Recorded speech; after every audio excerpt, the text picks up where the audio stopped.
ሐናም ስትጸልይ እንደዚህ አለች፣ አትታበዩ፣ በኩራትም አትናገሩ፣ እግዚአብሔር አዋቂ ነውና እንዳለች።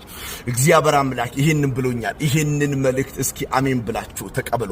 በተቀደማችሁበት፣ በተዋረዳችሁበት፣ ባነከሳችሁበት፣ ጎዶሎነታችሁ በተወራበት ቦታ ለሐና በተዋረደችበት ቦታ ሳሙኤልን እንደሰጣት ለነሳራ ለአብርሃም ቤት እግዚአብሔር ይስሐቅን እንደሰጠ ዛሬ ልበላችሁ አካባቢ ሰዎች አጠገባችሁ ያሉ ሰዎች እንኳን የሚያውቁት ነገር ጎደለ፣ አበቃ፣ የኔኮ ነገር ተዘጋ ባላችሁበት ቦታ ይህንን ድምጽን የምትሰሙ እህት ወንድሞች እባካችሁ እስኪ አሜን ብላችሁ ተቀበሉ።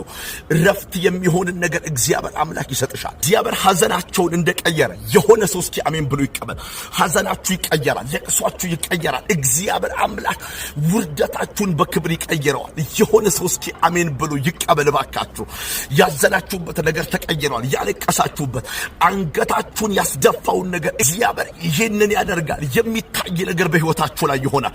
በሐዘን የታወቃችሁ፣ በለቅሶ የታወቃችሁ፣ በህመም የታወቃችሁ፣ በማጣት የታወቃችሁ፣ ባለመሳካት የታወቃችሁ ሰዎች እግዚአብሔር አምላክ ዛሬ ይሄንን ብሎኛል። መታወቂያችሁ ይቀየራል። ጠላት ያወጣላችሁ ስም ይቀየራል። ሰፈር ላይ ያወጣላችሁ ስም ይቀየራል።